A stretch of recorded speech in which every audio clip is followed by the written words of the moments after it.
ॐ शन्नो मित्रशं वरुणः शन्नो भवतर्यमा शन्नो इंद्रो बृहस्पतिः शन्नो विष्णुरुक्रमः। धर्म प्रेमी सज्जनों, विशेषकर आज संपूर्ण भारतवासियों के लिए मैं एक अहम सूचना देने जा रहा हूँ, जो कि अभी मैंने अपने फेसबुक पेज में भी लिख करके दिया है। ज़रूर आप लोग अब तक पढ़ चुके होंगे। यह बिल्कुल शाश्वत बातें हैं। धर्म की जय, अधर्म का नाश। ये बिल्कुल ब्रह्म वाक्य है। परित्राणाय साधूनां विनाशाय च दुष्कृताम। लेकिन यहाँ शर्त ये है कि दुष्कृत कार्यों का नाश कौन करे। दुष्कृत कार्यों का नाश अगर हम केवल कहेंगे कि परित्राणाय साधूनां विनाशाय च दुष्कृताम, ये कहने की बात नहीं है, ये करने की बात है। इसलिए मैं आज बिल्कुल दावा के साथ आप लोगों के सामने यह कहने के लिए मजबूर हो रहा हूँ कि धर्म का जय, अधर्म का नाश, ये तो अवश्यंभावी है। तो धर्म का जय केवल कहने की बात है या बताने की, करने की, आचरण में लाने की बात है।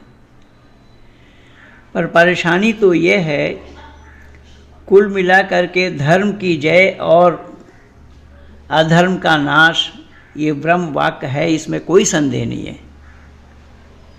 लेकिन इसके केवल हम कहने तक ही सीमित छोड़ेंगे तो बात बन जाएगी क्या? कदापि बनना संभव नहीं है। क्या करना पड़ेगा? धर्म पर आचरण करना पड़ेगा, धर्म को जानना पड़ेगा, तदनुसार चलना पड़ेगा। लेकिन यहाँ धर्म को तो विशेषकर हिंदू घराने वालों ने जानने का प्रयास नहीं किया। ये हिंदू कहलाने वाले, हिंदू घराने वाले अगर धर्म को जानते होते तो आज ये अधर्म हिंदुओं पर हावी नहीं हो पाता। अब आप कहेंगे कैसा? तो जो जीते जागता प्रमाण वर्तमान समय में है, जो ईसाई और मुसलमानों का बोलबाला हुआ है, उसके लिए दोषी कौन है? जबकि ये हिंदू और ये क्या नाम है, ईसाई और मुसलमान, ये दोनों धर्म नहीं है, बौद्धिस्ट भी धर्म नहीं है। और तीनों वर्तमान समय में भारतवर्ष के अंदर में उधम मचा रहे हैं।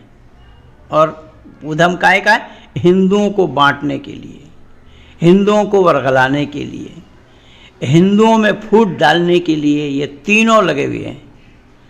और विशेष करके तो ईसाई और मुसलमान हिंदुओं को ही ईसाई और मुसलमान बना रहे हैं।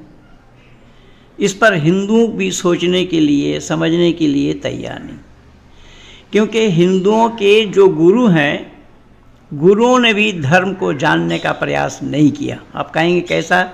मैं एक छोटा उदाहरण दे रहा हूँ। ये हिंदू धर्म गुरु अगर धर्म को जानते होते तो आज स्वामी स्वरूपानंद जी को, जो कि शंकराचार्य कहलाते हैं अपने को, या शंकराचार्य कहते हैं हिंदू उनको, तो वो राम मंदिर के शिला पूजन का विरोध न करते। ये विरोध आज का नहीं था, ये विरोध बहुत पहले भी हुआ है। जबकि उत्तर प्रदेश के मुख्यमंत्री मुलायम सिंह जी थे और शिला पूजन के अवसर पर ये शंकराचार्य विरोध में निकले हुए थे। उत्तर प्रदेश के आजमगढ़ ज़िला के फूलपुर से उनको पकड़ा गया था। ये हिंदुओं को याद नहीं है, हिंदू जानते भी नहीं है। क्योंकि ये हिंदुओं के गुरु जो ठहरे, जिनको खुद को धर्म नहीं मालूम, खुद धर्म को नहीं जानते हैं, वो धर्म की रक्षा कहाँ से करेंगे? वो हिंदुओं में ही फूट डाल रहे हैं। कहीं देखेंगे आप, वो गंगा स्नान नहाते समय भी विरोध करेंगे। हिंदू कहीं इकट्ठा हो रहा है, हिंदू किसी बात के लिए अपना संगठन को मजबूत बना रहा है, हिंदुओं का कहीं एकत्रीकरण हो रहा है, तो ये बीच में ज़रूर कूदेंगे और ये गुरु ठहरे हिंदुओं के। केवल इतना ही नहीं, इन हिंदुओं ने जिन स्वामी विवेकानंद को गुरु मान रखा है, स्वामी विवेकानंद भी धर्म को नहीं जानते थे, धर्म का धा उनको नहीं मालूम था और ना उनके गुरु रामकृष्ण परमहंस देव को धर्म के बारे में कुछ जानकारी थी। मैं प्रमाण दे रहा हूँ, अगर रामकृष्ण परमहंस देव धर्म को जानते होते तो उन्हें नमाज पढ़ने की ज़रूरत न हुई होती, उन्हें धर्म के बारे में जानकारी हुई होती, अपना धर्म क्या है उनको अगर जानकारी होती तो वो नमाज पढ़ने क्यों जाते। ये सारा काम मैं जान करके बोल रहा हूँ, जानकारी के साथ बोल रहा हूँ, और यही कारण बना कि स्वामी विवेकानंद भी धर्म को नहीं जान पाए, इसीलिए वो ईसाइयों को भी धर्म मान रहे हैं और इस्लाम को भी धर्म मान रहे हैं। और ये ईसाई और इस्लाम वाले कर क्या रहे हैं, भोली भाली हिंदू जनता को ईसाई और मुसलमान बनाने में लगे हुए हैं। जो हिंदू घराने के लोगों को ईसाई और मुसलमान बनाने में लगे हुए हैं, इसके लिए दोषी कौन है? इसके लिए दोषी हिंदू है, हिंदू और हिंदुओं के गुरु। अगर गुरु इनको सही पाठ पढ़ाते होते तो बात कुछ और बनती। हिंदुओं को धर्म के बारे में जानकारी नहीं थी, वो जानते नहीं थे, इसलिए ये सारा नतीजा आपके सामने है। अगर हिंदू ये जानते कि धर्म बनाया नहीं जाता, धर्म ईश्वर प्रदत्त होता है, धर्म ईश्वर द्वारा संचालित होता है, ईश्वर द्वारा बनाया हुआ होता है, धर्म में मानव मात्र के लिए भेदभाव नहीं होता, धर्म मनुष्य मात्र के लिए है, आदि सृष्टि से है और अंत तक रहेगा, ये अगर हिंदू गुरु जानते होते स्वामी विवेकानंद, तो फिर इस्लाम को और ईसाइयत को भी उन्हें धर्म कहना ही नहीं पड़ता। और यही जो नतीजा हुआ है, जो आज हमारे सामने में है, हम देख रहे हैं, देख करके भी हिंदू समझने के लिए तैयारी नहीं है इसको। जो जिनको इस्लाम और ईसाइयत को धर्म कहा गया है, और आज वही ईसाई मिशनरी जगह जगह संपूर्ण भारत भर में अपना जाल बिछाकर हिंदुओं को ईसाई बनाने में लगे।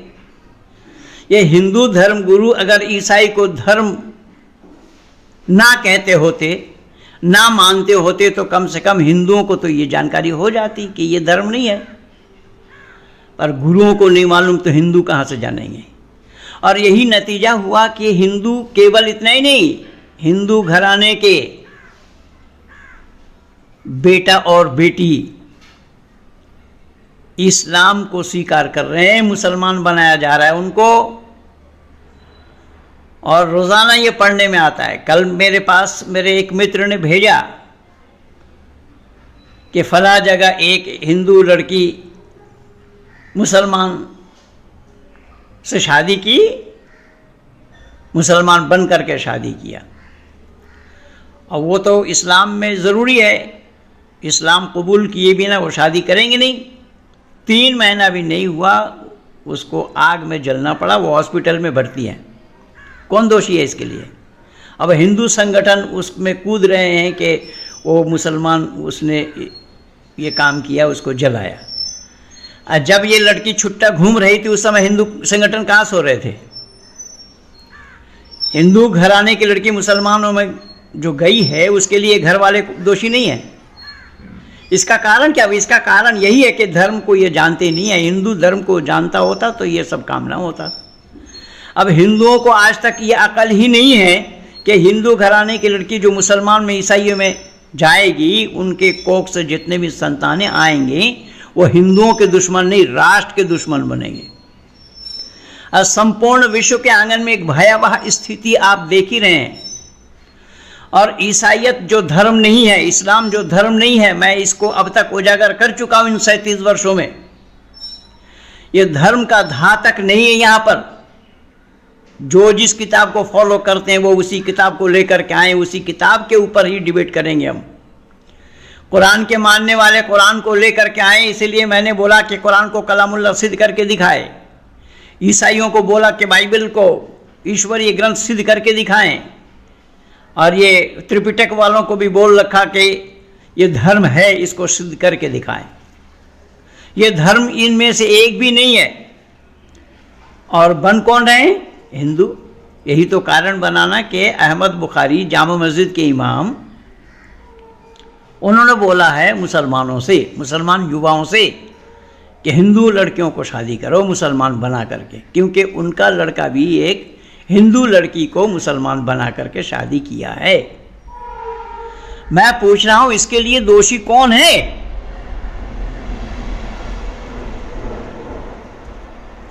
हिंदू अगर इस सच्चाई को जानते होते तो ये नौबत क्यों आती? हिंदू नहीं जान रहा है कि धर्म है क्या, धर्म किसको कहा गया है। अगर ये धर्म को जानते होते आज अधर्म का बोलबाला ना हुआ होता।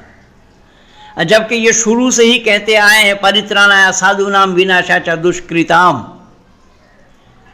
साधु महात्माओं का जय, दुष्कृतकारियों का नाश, इन्होंने कहा है, चरितार्थ नहीं किया। जबकि मर्यादा पुरुषोत्तम राम ने चरितार्थ किया इसको, और योगेश्वर कृष्ण ने भी इसको चरितार्थ किया है। लेकिन हिंदू अपने पूर्वजों से सीखा ही नहीं, उनको ईश्वर बना करके दुनी तक की सीमित छोड़े। ये हिंदू आलसी हैं, प्रमादी हैं, हिंदू भाव में बह जाते हैं। हिंदुओं ने सही और गलत का निर्णय आज तक लेना नहीं चाहा, जो आज सारा नतीजा सामने है। पर मेरा कहना यह है कि अगर धर्मात्मा अपने प्रचार प्रसार में वृद्धि करे तो दुरात्मा के प्रचार प्रसार में ऑटोमेटिकली कमी आ जाएगी, और धर्मात्मा अपने प्रचार में कमी लावे तो दुरात्मा हावी होंगे, और यही हुआ है। और इसके लिए सबसे बड़ा दोषी मैं भारतवर्ष के अंदर में आर्य समाज नामी संस्था को मानता हूं, क्योंकि आर्य समाज के जन्मदाता, जबकि आर्य समाज का संगठन किया, संगठन बनाया है उन्होंने, आर्य समाज नाम दिया है, लेकिन आर्य तो आदि सृष्टि से है। ऋषि दयानंद ने आर्य समाज की स्थापना की, और वेद सब सत्य विद्याओं की पुस्तक है। वेद का पढ़ना, पढ़ाना, सुनना और सुनाना सब आर्यों का परम धर्म बताया है। और दयानंद ने धर्म मनुष्य मात्र के लिए एक है, इसको अनेक प्रकार से, अनेक ग्रंथों से, अनेक किताबों के प्रमाणों से सिद्ध किया। पर आर्य समाज भी इस पर पहल नहीं की। अगर आर्य समाज के लोग इसी धर्म का प्रचार प्रसार करते होते तो आज अधर्म हावी कैसे होते? पक्ष दो होते हैं। मैं 94 में लिखा था एक लेख, जबकि वो लेख खलील जिब्रान का है। खलील जिब्रान नामी एक अरबी लेखक हुए हैं, जिन्होंने शैतान की कहानी नाम की एक किताब लिखी उन्होंने, और उन्होंने यही बताया, दर्शाया अपनी किताब में कि पक्ष दो होते हैं, एक होता है धर्मात्मा तो दूसरा होता है दुरात्मा। एक बार की घटना है कि धर्मात्मा कहीं जा रहे थे अपने प्रचार के लिए, पैदल का रास्ता था, सड़क चल रहे थे, और सड़क चलते चलते उन्होंने एक आवाज़ सुनी कि उनका नाम लेकर के किसी ने पुकारा कि धर्मात्मा मुझे बचा लो। धर्मात्मा ने पीछे मुड़ करके देखा तो पता लगा कि सड़क के किनारे एक आदमी लहूलुहान अवस्था में पड़ा हुआ है। उसके नज़दीक गए तो देख करके आश्चर्यचकित हुए कि चोर, दस्यु, डाकू, गुंडा होगा, इसको लोगों ने मारना चाहा, ये मरा नहीं। तो वो छोड़कर फिर जाने लगे। पर जो आदमी लहूलुहान अवस्था में पड़ा था उसने बोला, धर्मात्मा मुझे बचा लो, मैं तुम्हारा छोटा भाई हूँ। धर्मात्मा ने कहा कि मेरा कोई भाई नहीं है, तू छोटा भाई बता रहा है, कैसे है भाई तू छोटा भाई? तो उस लहूलुहान अवस्था में पड़ा व्यक्ति ने कहा कि मैं वो सब बाद में बताऊंगा, तुम मुझे पहले बचा लो। धर्मात्मा ने कहा कि नहीं, पहले बताओ तब बचाऊंगा। तो उसने कहा, मैं हूँ शैतान। शैतान शब्द हमारा नहीं है, कुरान और बाइबल का है। हदीस में आया है अश-शैतानु जासिमुन अला क़ल्बि बनी आदम फ़इज़ा ज़करल्लाह खनसा वाज़ गफ़ल वसवसा, कि जब ये बनी आदम अल्लाह की इबादत में मशगूल रहते हैं तो शैतान इससे दूर भागता है, और जब ये बनी आदम इंसान अल्लाह की इबादत से दूर रहता है तो शैतान उस पर हावी हो जाता है। और आज उसी अल्लाह वालों पर शैतान हावी हैं। शैतान हावी न हुए होते तो आज संपूर्ण विश्व के आंगन में ये जो तबाही इस्लाम वालों द्वारा मचाया हुआ है ये न हुआ होता। इससे ये साफ पता लगा कि वो अल्लाह की इबादत से दूर हैं, इसलिए उस पर शैतान हावी है। तो धर्मात्मा शैतान शब्द सुनते ही कह उठे ला हौला वला कुव्वता इल्ला बिल्लाहिल अलीय्यिल अज़ीम, मैं अल्लाह से पनाह मांगता हूँ कि शैतान से मैं बचूँ, शैतान से पनाह मांगता हूँ और ऐसे शैतान को मैं बचाऊँ, ये नहीं हो सकता। वो छोड़कर जाने लगे। फिर उस शैतान ने कहा कि धर्मात्मा मुझे बचा लो, मैं तुम्हारा छोटा भाई हूँ, अगर कहीं मैं मर गया तो तुम भी मर जाओगे। धर्मात्मा ने पूछा कि भाई तेरे मरने से मैं क्यों मरूं? उस शैतान ने कहा कि बस यही तो बात समझने की है जिसको तुम समझ नहीं रहे हो। बोले क्या? बोले तुम ठहरे धर्मात्मा, तुम्हारा काम क्या है? तुम्हारा काम है लोगों को धर्म उपदेश देना, लोगों को यह बताना कि शैतान तुम्हारा खुला दुश्मन है, शैतान के बहकावे में मत आओ, शैतान के अनुगामी मत बनो। और अल्लाह ने भी कुरान में अनेक जगह मना किया है, शैतान के बहकावे में मत आओ, शैतान तुम्हारा खुला दुश्मन है। और शैतान को दुश्मन बनाने वाला भी अल्लाह है। बंधुओं ये भी सुनिएगा, ये यहोवा और अल्लाह दोनों मैं कई बार लिख करके दिया हूँ आप लोगों को। पर ये मत समझिएगा कि शैतान केवल इंसान को गुमराह करता है, पर गुमराह करने वाला अल्लाह भी है। अब मानव समाज को इस पर निर्णय लेना है कि उन गुमराह करने वालों में से सबसे बड़ा गुमराह करने वाला कौन है? शैतान है या अल्लाह है? जब अल्लाह ही गुमराह करने वाला है, अल्लाह ही रास्ता दिखाने वाला है, तो अल्लाह फिर अलग से गुमराह करने के लिए शैतान को क्यों बनाया? ये कुरान और बाइबल दोनों फंसा पड़ा है। इसीलिए तो मैं चुनौती दे रहा हूं इन दोनों को। अगर हमारे हिंदू घराने के लोग इस धर्म को जानते होते, धर्म का प्रचार प्रसार करते होते, तो आज ये हावी ना होते इन पर। उस शैतान ने कहा कि धर्मात्मा तुम तो दुनिया वालों के सामने जाकर के प्रचार करते हो कि शैतान तुम्हारा खुला दुश्मन है, शैतान के बहकावे में मत आओ। बोले हाँ वो तो ठीक, यही तो मैं कहता हूँ। शैतान कहने लगा जब यही कहते हो तुम, तो तुम मेरे नाम को भुजा करके ही खा रहे हो। अगर मैं मर गया तुम अपनी दुकान कहाँ चलाओगे? तुम्हारी दुकानदारी कैसे होगी? ये घटना मैं 94 में लिखा था। मैं निवेदन कर रहा हूं, यह किस्सा मैंने खलील जिब्रान से ली। उस किताब को पढ़ करके मैंने यह किस्सा लिखा था हिंदी में, और मैं दावा के साथ ये कह रहा हूं, ये हमारा सामने आज ये प्रैक्टिकल हो रहा है, हुआ है। हिंदू घराने के लोग या आर्य कहलाने वाले लोग अगर धर्म पर आचरण करते होते, धर्म का प्रचार प्रसार करते होते, तो अधर्म इन पर हावी ना हो पाता। अधर्म हावी होने के लिए दोषी कौन है?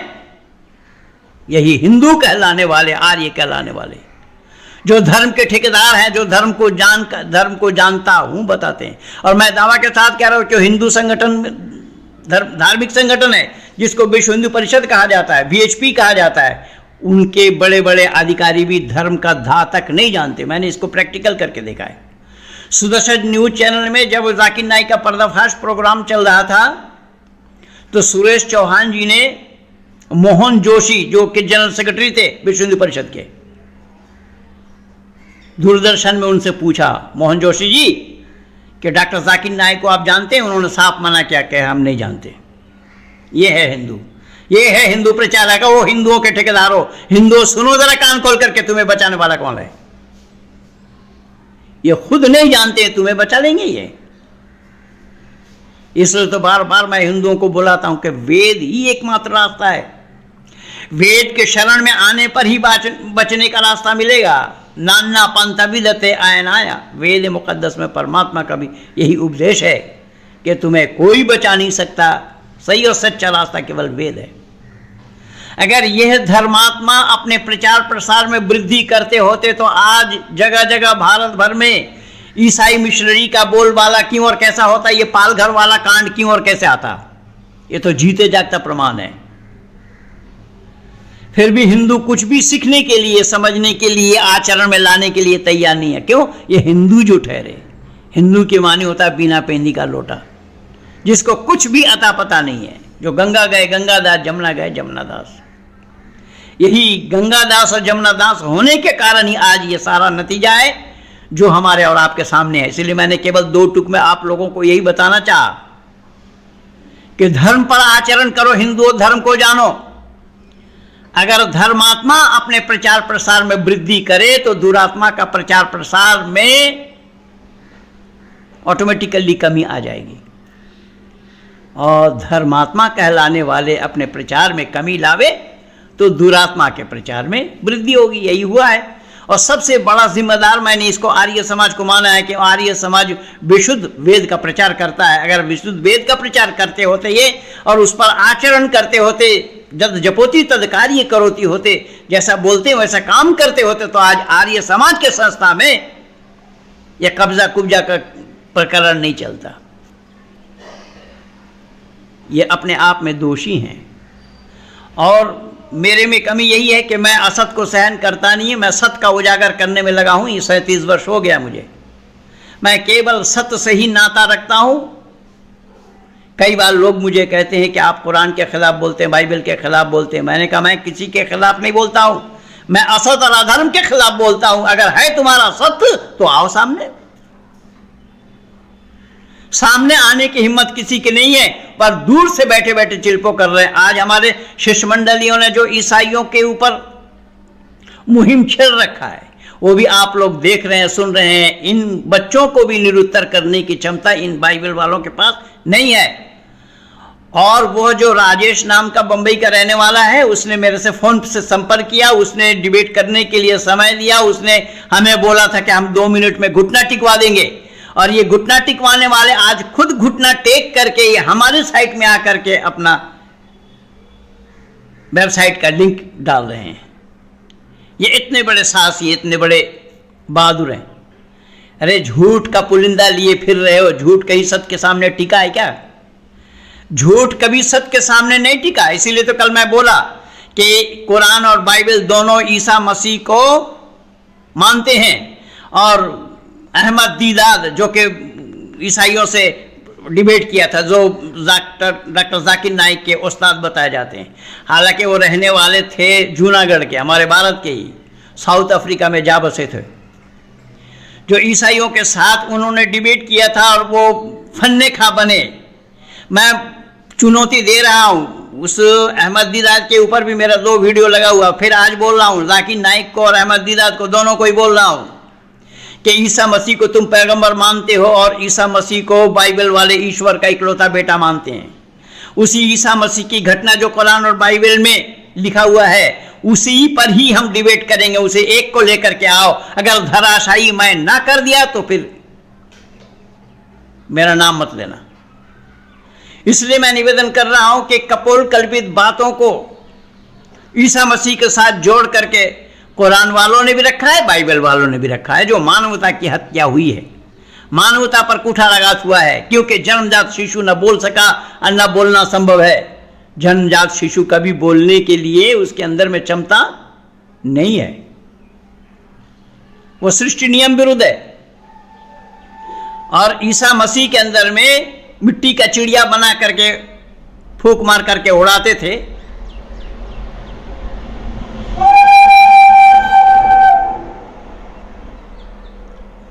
ये कुरान बताता है और बाइबल बताता है, ये किसी मनुष्य के लिए संभव नहीं है। ये कपोल कल्पित बात है। इसीलिए मैं केवल नमूना दे रहा हूं, इसी सच्चाई को उजागर करूंगा। सामने आओ, कुरान वाला आओ, बाइबल वाले आओ। और ये त्रिपिटक वाले जो हिंदुओं में फूट डालने का काम कर रहे हैं, ये लोग कहीं भीम सेना है तो कहीं सेफ बाम सेफ है तो कहीं भीम आर्मी है तो कहीं कुछ है कहीं कुछ है। ये चंद्रशेखर रावण अपने को कह रहा है, ये कन्हैया लाल अपने को कह रहा है, ये साजिश हैं हिंदुओं को बर्बाद करने के लिए। पर हिंदुओं को बर्बाद करना किया जाना संभव नहीं है। इतना जरूर ध्यान में रखना कि सिकंदर सलूकस मिटाने को आए, खुद ही मिट गए पर मिटाने न पाए। ये ध्यान में जरूर रखना है। लेकिन फिर भी मैं यही कहूंगा आप लोगों से कि धर्म का जय अधर्म का नाश, या धर्म की जय अधर्म का नाश अगर आप चाहते हैं तो धर्म का प्रचार प्रसार करते रहिए, जिससे हिंदू घराने के बेटा और बेटी कोई ईसाई और मुसलमान बनने ना पाए, ये पालघर वाली घटना सामने आने ना पाए। और मैं जितने पादरी और पास्टरों को अब तक वैदिक धर्मी बनाया हूं, उन सब ने स्वीकार किया है कि ये मूल जो ईसाई हैं वो हम भारतीयों के, जो हिंदू से हम ईसाई बने हैं, उनसे भेदभाव रखते हैं, उनसे ईर्ष्या करते हैं, चाहे हम भले ही कितने पादरी क्यों ना बन जाएं। ये उन पादरियों ने खुद बोला है जिन्हें मैं वैदिक धर्मी बनाया हूं। मैं जानबूझ करके नाम लेना नहीं चाहता, यूट्यूब में भरा पड़ा है, उसमें देखें, प्रमाणों के पुलझड़ी लगा रखा हूं। मैं निवेदन कर रहा हूं, ये सारा अधर्म हो रहा है। जो धर्म का धा जानते नहीं है वो धर्म चिल्ला रहे हैं। इसलिए मैंने निवेदन किया कि ये एक काल था जिस काल में आदि गुरु शंकराचार्य ने इन जैनियों और बौद्धिस्टों को भारत से समाप्त कर चुके थे, क्योंकि इन्होंने दोनों ने ही सत्य सनातन वैदिक धर्म का बड़ा नुकसान किया है। मैं एक जन्म में बता करके समाप्त नहीं कर पाऊंगा, इसीलिए वीडियो को लंबा न करता हुआ मैं उपसंहार की तरफ जा रहा हूं। और आप हिंदू कहलाने वालों को या आर्य कहलाने वालों को यही बताना चाह रहा हूं कि धर्मात्मा अगर प्रचार में वृद्धि करे तो दुरात्मा के प्रचार में ऑटोमेटिकली कमी आ जाएगी। तो धर्मात्माओं के लिए ये जरूरी है, धर्मात्माओं के लिए आवश्यक है कि वो अपने धर्म के प्रचार प्रसार को वृद्धि करे, धर्म को प्रचार प्रसार करते हुए जन जन तक पहुंचाए और उन लोगों तक ये बात भी पहुंचाए कि ईसाई कोई धर्म नहीं है, इस्लाम कोई धर्म नहीं है, ये व्यक्ति विशेष के द्वारा चलाया हुआ है, ये धर्म के साथ मुकाबला ये नहीं कर सकते। इसीलिए हमारा शास्त्र का कहना है कि सत्यमेव जयते ननितम सत्येन पंथा विततु देवयाना। सत्य का ही जय होता है, सत्य को कोई दबा करके रख नहीं सकता और सत्य को कोई हरा भी नहीं सकता, सत्य के साथ मुकाबला नहीं कर सकता कोई, आज तक नहीं हुआ, यह शाश्वत है, आदि सृष्टि से लेकर के अब तक चलती चली आ रही है और प्रलय तक चलती रहेगी। सत्य को कोई हरा नहीं सका, इसलिए सत्य के सामने सबको नतमस्तक होना पड़ेगा। और यह हमारे हिंदुओं के, हिंदू घराने की ये कमबख्ती की नतीजा है कि हिंदू घराने के लोग अगर ये सत्य को जानते होते तो आज हिंदू घराने वालों को ये आंख न दिखाते, न ये शाहीन बाग वाला कांड होता और न दूरदर्शन में बैठ करके मौलाना साजिद रशीदी ये कह पाता कि मंदिर बना लो, हम तोड़ करके मस्जिद बना देंगे। ये कहने की हिम्मत किसने दी? लोकसभा में बैठ करके वंदे मातरम का विरोध कर रहा है। ये साहस कहां से ले आए? ये सब हिंदुओं की कमी है।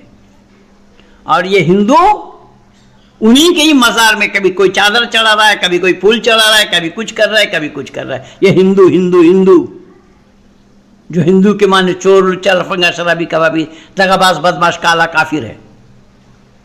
ये मैं नहीं कह रहा हूं।